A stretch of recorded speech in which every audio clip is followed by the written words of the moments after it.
There is a bridge in occupied Ukraine that most people have never heard of, and as of this morning, June 8th, 2026, it has a hole in it.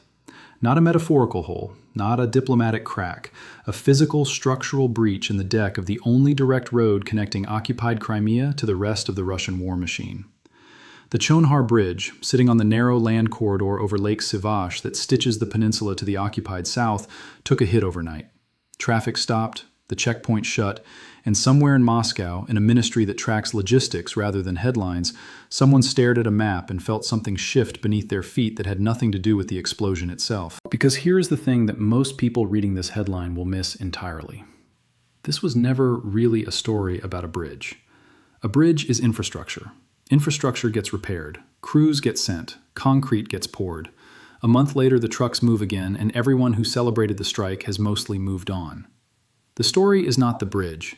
The story is what the bridge represents, what it was carrying, and what happens to a peninsula of roughly 2 million people and a significant forward military deployment when the cheap, direct, high-capacity route into it is suddenly gone.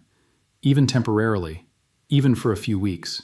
Because Crimea, the territory Russia seized in 2014, the crown jewel of Putin's irredentist project, the peninsula he has spent a decade fortifying and presenting to the Russian public as permanently, irreversibly Russian, is not a fortress. It never was. It is a logistics problem with a coastline. Every barrel of fuel, every crate of ammunition, every spare part for every ship sitting in Sevastopol harbor, every box of food destined for the garrison has to arrive via one of a small number of routes. The Kerch Bridge from the Russian mainland, the rail and road corridor through the occupied south, and this stretch through Chonhar. Remove one of those arteries and the peninsula does not collapse immediately, but it starts breathing through a straw, and Ukraine just made the straw narrower. The strike was carried out overnight between Saturday and Sunday by 2 Ukrainian assault regiments working in coordination.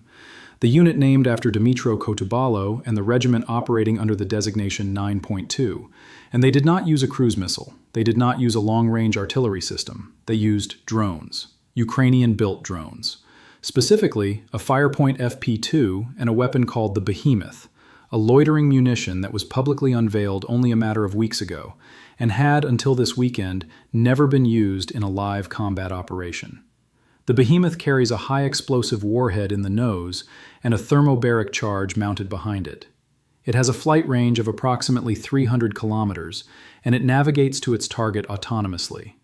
A weapon that did not exist in the public record a month ago flew across occupied territory on its first combat deployment and cracked open the most strategically important supply route into Crimea. The commander who ran the operation, going by the call sign Flint, explained the targeting logic with the kind of bluntness that military planners appreciate.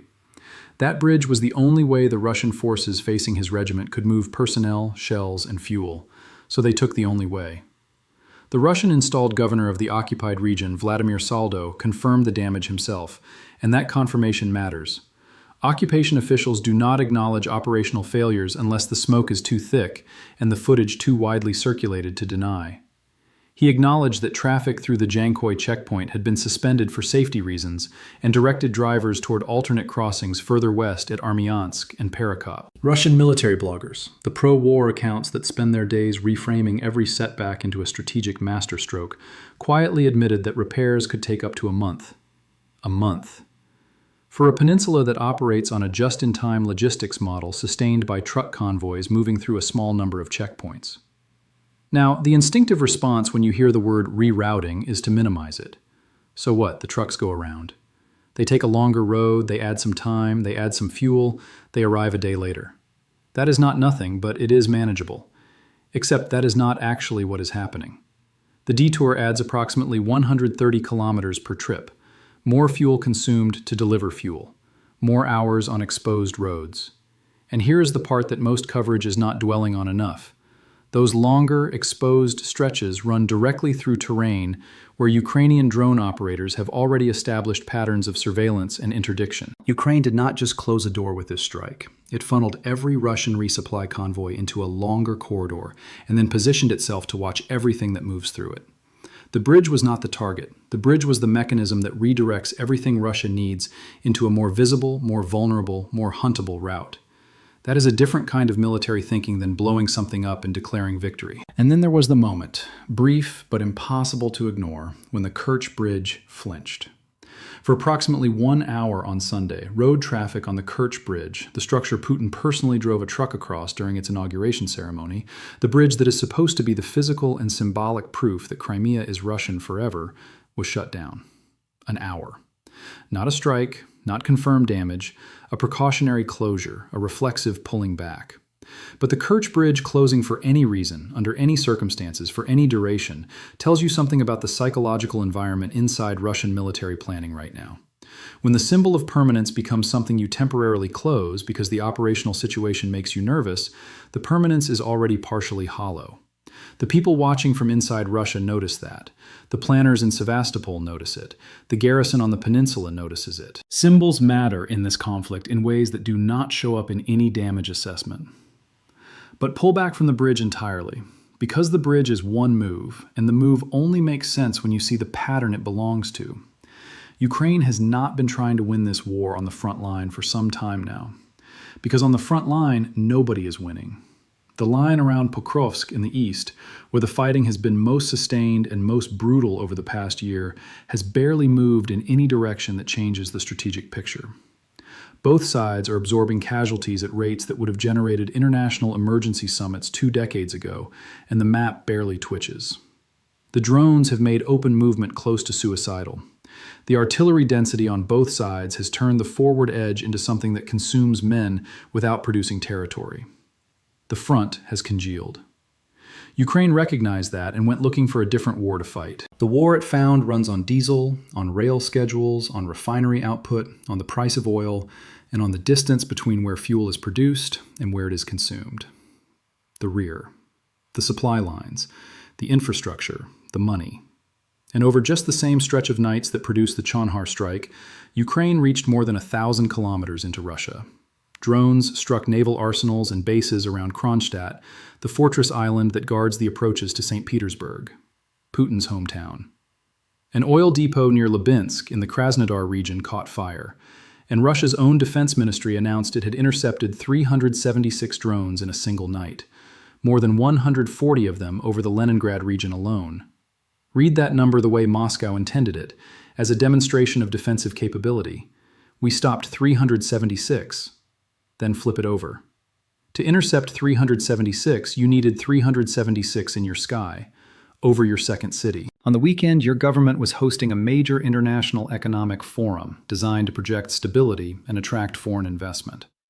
That is not a defensive triumph being announced. That is an admission about how exposed the rear has become, dressed up in the language of interception statistics. And this is precisely where the war stops being a military story and becomes an economic one. Because everything described above, the bridge, the depots, the refineries, the arsenals, connects to one number that every household in the developed world is silently plugged into. Oil. The price of crude. The cost at the pump. The number on the screen at the gas station that most people glance at without ever connecting it to a cracked bridge deck over a salt lake in occupied Ukraine. Here is the backdrop that has to be held in mind to understand why that connection is real and why it matters right now. This year did not begin in a calm energy market. Earlier in 2026, fighting around Iran and the Strait of Hormuz, the choke point that carries roughly 1/5 of global oil supply, caused tanker traffic to effectively stall. Brent crude averaged around $117 per barrel during the worst of it, the highest monthly average since the immediate panic following Russia's full-scale invasion in 2022. For several weeks, the global economy was staring directly at an energy shock of the kind that rewrites central bank forecasts and forces governments to make emergency decisions about reserves and rationing. That moment has eased somewhat. As of today, Brent is trading in the low 90s, U.S. crude sitting just below that. The easing reflects hopes around diplomatic progress on the Iran situation and softer demand data out of China, where crude imports recently hit a 10-year low. The immediate panic has subsided, the barrel is off its highs, but a lower price is not a stable price. The risk premium built into every barrel being traded right now reflects an underlying market that has not forgotten what happened and has not convinced itself it cannot happen again. And into that already elevated, already nervous market, Ukraine is running a second and entirely separate disruption simultaneously. It is methodically dismantling the refining capacity of the world's third largest oil producer. The scale of that campaign is the point, and it deserves to be stated precisely. Since 2022, independent analysts tracking energy infrastructure strikes have counted Ukrainian attacks on 24 of Russia's 33 major oil refineries. Roughly a quarter of the country's fuel production has been knocked offline at one point or another during that period. Something close to a third of Russia's refining capacity has felt the operational impact of Ukrainian drone and missile strikes. Russian refinery output recently fell to its lowest level in 12 years. 12 years. And this is no longer a Ukrainian claim that the Kremlin dismisses with a wave. At the recent International Economic Forum in St. Petersburg, Russia's own deputy prime minister, the official who represents the country in OPEC discussions and who sits in the room where energy production numbers are decided, admitted publicly that oil production is lower now than it was at the start of the year, and that refineries are undergoing what he carefully described as unscheduled repairs. Unscheduled repairs. There is a drone buried in that phrase for anyone who listens carefully enough. And Russia's behavioral response to losing refinery capacity confirms how deeply that loss is being felt. They banned jet fuel exports through the end of November. Earlier, they had restricted gasoline exports. A country whose entire war economy is built on the premise of selling energy to the world is now hoarding its own refined fuel at home because it cannot produce enough to simultaneously supply the war machine and meet domestic demand. That is not a policy adjustment. That is a tourniquet applied to a wound that keeps getting reopened. Now connect those two threads, because individually they are just separate headlines, and together they are a coherent strategy. Thread 1. Iran disrupts the Strait of Hormuz. Global supply tightens, prices spike, every buyer in the world scrambles for available barrels. Thread 2. Ukraine uses that exact window to accelerate the destruction of Russia's ability to convert its crude oil into usable fuel and export it. The intent, stated plainly by Ukrainian officials in language that leaves very little room for interpretation, is to ensure that when the global market is most desperate for oil, Russia, the producer positioned to benefit most from high prices, cannot fully show up. The strikes on Baltic export terminals, Black Sea port infrastructure, refineries deep in the Russian interior, they are all aimed at the same point of vulnerability: the revenue artery, the money that keeps Putin's war economy functioning. Whether that campaign is working faster than the high oil price compensates for it is one of the genuinely unresolved questions hanging over this conflict. High prices help Moscow's revenue. Destroyed refineries hurt its capacity.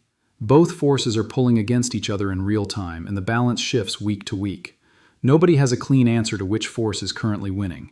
Not the analysts, not the commodity traders, possibly not even the Kremlin itself. But here is why all of this lands directly on kitchen tables in countries that share no border with Ukraine or Russia or Iran. The global oil price does not respect national boundaries. When the market grows nervous about Hormuz, about Russian refinery output, about a drone war that keeps reaching further into energy infrastructure, that nervousness translates into crude prices within days and into pump prices within days after that. Crude oil is more than half the cost of a gallon of gasoline. When the barrel moves, the pump follows almost immediately. And the pump is one of the very few prices that ordinary people track in real time, daily, automatically, without being asked to. It shapes how people feel about the economy more viscerally than almost any government statistic. It feeds directly into inflation expectations. Inflation expectations feed directly into what central banks are prepared to do about interest rates. Interest rates feed into mortgage payments, car loans, and the cost of carrying credit card balances. There is a thread that runs from a cracked bridge deck over a salt lake in occupied Crimea all the way to the number the Federal Reserve is watching. It is a long thread. But it is a completely real one. And on June 9th, one day from now, the U.S. Energy Information Administration releases its next monthly energy outlook. Every trader who has spent recent weeks trying to price two simultaneous conflicts into one barrel of oil will be reading that document for any signal about where the supply picture is heading. The timing of that release, coming the morning after a weekend in which Ukraine struck Crimea's supply corridor, Russian depots burned, and the Chonhar checkpoint went dark, is the kind of context that makes the numbers in that report mean something different than they would have meant 2 weeks ago. Now, there is something else from this weekend that deserves more attention than it is receiving. Because while Ukraine was reaching into Russia's rear, Russia was reaching back. And one of the places it reached was Chernobyl. In the early hours of Sunday morning, a Russian drone, Ukrainian authorities identified it as a Shahed, the mass-produced Iranian-designed loitering munition that has become the standard instrument of Russian night raids, struck a building at the Central Spent Nuclear Fuel Storage Facility inside the Chernobyl exclusion zone, approximately 15 kilometers from the reactor site itself. The building hit is the facility that receives long-term spent fuel from Ukraine's operating reactors. The drone tore through the facade, the windows, the doors. A fire broke out across roughly 40 square meters and was extinguished within the hour.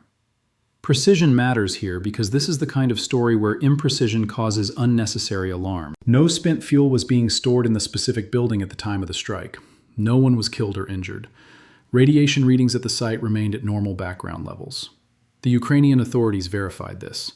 The International Atomic Energy Agency was notified and dispatched a team to inspect. Nothing melted down. That needs to be stated clearly. But a drone flew into a building that the IAEA itself describes as being in close proximity to large quantities of nuclear material. And this is the 40th anniversary year of the 1986 Chernobyl disaster, the worst nuclear accident in recorded history. The Ukrainian president called the strike deliberate. He used the word vile. He described the broader pattern as nuclear terrorism. Russia, as is its standard practice with these incidents, said nothing. This was not the first strike near Chernobyl. It was not the first time accusations have been exchanged over the occupied Zaporizhzhia plant, Europe's largest nuclear facility. There is a grim normalization creeping into all of this. A background assumption that drone strikes near nuclear sites are simply part of the operational texture of this war now. That normalization should be more disturbing than it has become. Because the structure of nuclear safety globally rests on one foundational assumption: that nobody deliberately flies explosive payloads at the buildings where nuclear material is kept. Erode that assumption even fractionally, even in a scenario where the damage this time is limited to a facade and some broken windows, and you have altered the risk profile of the entire continent. Markets can price oil shocks. Markets can price territorial changes. Markets have historically been very poor at pricing low-probability catastrophic tail risk near nuclear infrastructure. Because there is no clean methodology for attaching a number to something that is unlikely but not impossible. So they mostly choose not to. And that chosen blindness is its own category of danger. Step back now and look at the shape of this weekend as a whole, because the shape is what is actually new. For most of this conflict's duration, the dominant analytical framework was territorial. Who holds which town? Where is the line? When does the offensive begin? What does the map show this week compared to last? And the answer, increasingly and definitively, is almost nothing changed. The line is frozen. The drones froze it. The artillery density froze it. Around Pokrovsk, men are dying in numbers that should command global attention, and the map barely registers it. The old metric, territory, has stopped measuring anything that matters about the trajectory of this war. So both sides have quietly moved the contest into a different domain entirely. The rear, the supply chains, the refineries, the rail lines, the fuel depots, the export infrastructure, the revenue. This has become, far more than it is acknowledged in conventional coverage, a war of logistics and economics wearing the costume of a territorial conflict. And the Chonhar strike is the clearest single illustration of that shift available right now. Ukraine looked at a frozen front line, concluded it could not achieve decisive results there, and went after the one variable that determines whether an enemy can sustain a position even if it cannot be dislodged from it directly: the supply line. Cut it, and the front line eventually answers. Not immediately, not dramatically, but the pressure accumulates, and at some point the math stops working for the side that cannot get its fuel and ammunition forward. Russia is playing the identical game from the opposite direction. It cannot break the Ukrainian defensive line either, so it hits the cities. It struck Kyiv recently and killed 22 civilians and wounded more than 130. It targets power infrastructure, heating systems, water supply. And now, recklessly and with apparent deliberateness, the edges of nuclear sites. The strategic logic on both sides is identical, even if the methods differ in their level of indiscriminate cruelty. If you cannot defeat the army, exhaust the country. Make the cost of continuing higher than the will to continue. It is a war of attrition that has been displaced off the front line and onto everything that keeps a functioning society operational. The Ukrainian president over this same weekend revealed in an interview that he had asked a Russian intermediary to carry a message to Putin that Ukraine will not surrender the Donbass and that he remains prepared for a direct face-to-face meeting. A ceasefire proposal was put in writing, posted publicly, with a request that the United States participate in monitoring any pause in fighting. Putin rejected it. So the current situation is one side offering to talk while burning the other side's refineries, and the other side refusing to talk while bombing the first side's cities. Both reaching for leverage, neither willing to be the one who visibly backs down first.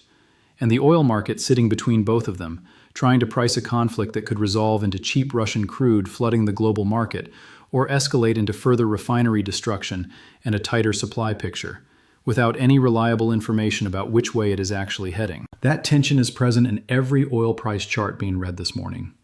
Peace means more supply, lower prices, inflation relief, more room for central banks to ease.